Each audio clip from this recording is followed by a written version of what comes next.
तो welcome back to my YouTube channel. तो आज हम पढ़ेंगे किंगडम फंगाई के बारे में।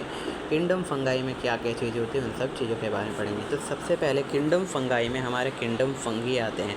जो फंगी जो होते हैं वो ऐसे ऑर्गेनिज्म होते हैं जो हेटेरोट्रॉफिक मोड ऑफ न्यूट्रिशन करते हैं, और फंगी जो होते हैं आपके हर जगह देखने के लिए मिल जाएंगे। तो शुरुआत करते हैं एनसीईआरटी की लाइन बाय लाइन सीरीज से। The fungi constitute a unique kingdom और हेटेरोट्रॉफिक ऑर्गेनिज्म। जो फंगाई है वो एक यूनिक किंगडम होता है हेटेरोट्रॉफिक ऑर्गेनिज्म का, ठीक है। और किंगडम फंगाई में जो फंगी होते हैं वो रोटन फ्रूट या फिर मॉइस्ट एरियाज में पाए जाते हैं, और कुछ फंगाई हमको डिजीज़ फैलाने में मदद करते हैं, ठीक है। और कुछ एक्सेप्शन भी है। फॉर एग्जांपल यीस्ट हमारा एक यूनिसेलुलर फंगाई है, ठीक है। ज़्यादातर फंगाई जो होते हैं वो हेटेरोट्रॉफिक होते हैं और डेड डिकिंग पे रहते हैं, जिनको हम बोलते हैं सेप्टोट्रॉफ। जो दूसरों पे डिपेंड रहते हैं, फॉर एग्जांपल लिविंग प्लांट और एनिमल पे जो डिपेंड रहते हैं उनको पैरासाइट बोलते हैं। जब ये लोग आपस में एक साथ रहते हैं तो इनको हम सिम्बाइट बोलते हैं, ठीक है। जब ये लाइकन के साथ एसोसिएशन करता है तो इसको हम माइकोराइजा बोलते हैं। रिप्रोडक्शन जो होती है वो अलग अलग तरीके से होती है किंगडम फंगाई में। फॉर एग्जांपल कुछ फ्रेगमेंटेशन करते हैं, कुछ फीजन्स के थ्रू करते हैं, कुछ बर्डिंग के थ्रू करते हैं। अगर ए सेक्सुअल रिप्रोडक्शन करवा रहा है तो ये स्पोर्स के थ्रू कराएगा, जिसको हम कोनिडिया बोलते हैं, ठीक है। अलग अलग स्पोर्स बनते हैं अलग अलग फ्रूटिंग बॉडीज़ पे, और लाइफ साइकिल में कुछ चीज़ें में 3 स्टेप स्टार्ट होती है। For example fusion of protoplasm, मतलब जब इनका प्रोटोप्लाज्म फ्यूज़ होगा, इनके बीच में एक दो मोटाइल या फिर नॉन मोटाइल गैमेट के बीच में इनका प्रोटोप्लाज्म जब फ्यूज़ होगा तो उसमें प्लाज्मोगैमी बोलेंगे।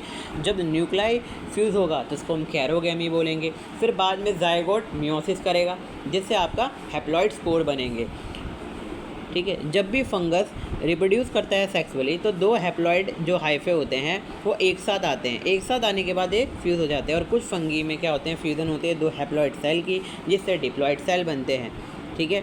डाइकैरियोन का मतलब होता है दो सेल्स बनना, ठीक है।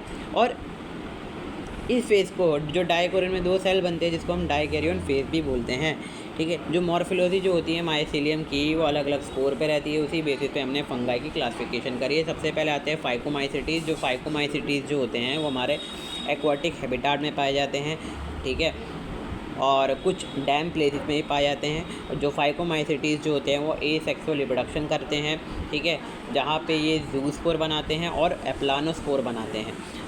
जाइगोस्पोर में फिर क्या होती है, दो गैमेट बनते हैं। जो गैमेट सिमिलर होता है अपने मॉर्फोलॉजी में उसको आइसोगैमेट्स बोलते हैं। जो इनका स्ट्रक्चर सिमिलर नहीं होता उसको हम अनीसोगैमेट्स बोलते हैं। कुछ कॉमन एग्जांपल है फाइकोमाइसिटीज़ के, for example Mucor and Rhizopus.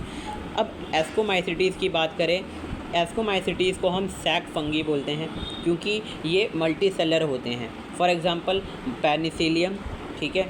और जो एस्कोमाइसिटीज़ होते हैं वो सैप्रोफिटिक डीकम्पोज़र होते हैं, ठीक है, और ये डंग वाली जगह पे ग्रो करते हैं।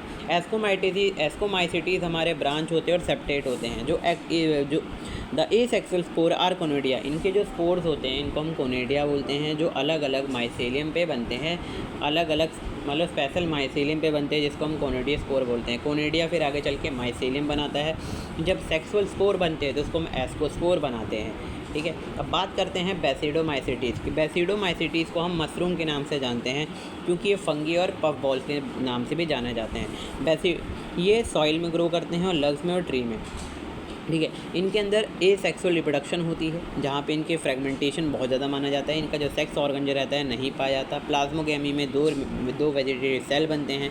जो इनका रिजल्टेंट स्ट्रक्चर जो होता है वो डाइकैरियोटिक होता है। कैरोगैमी और मायोसिस जब एक साथ होती है तो 4 बेसिडियो स्पोर बनते हैं, और फिर बाद में जो बेसिडियो स्पोर है वो बेसिडियम पे बनते हैं। बेसिडिया एक फ्रूटिंग बॉडी की तरह होता है जिसको हम बेसिडियो कार्प बोलते हैं।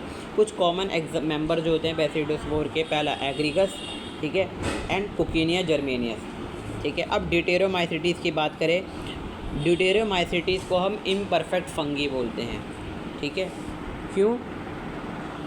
कभी ना तो अच्छे से क्योंकि एसेक्सुअल और वेजिटेटिव फेजेज इसमें होते हैं। अगर ये सेक्सुअल फॉर्म करता है तो ये मूव कर जाता है दूसरे क्लास में, ठीक है, ठीक है।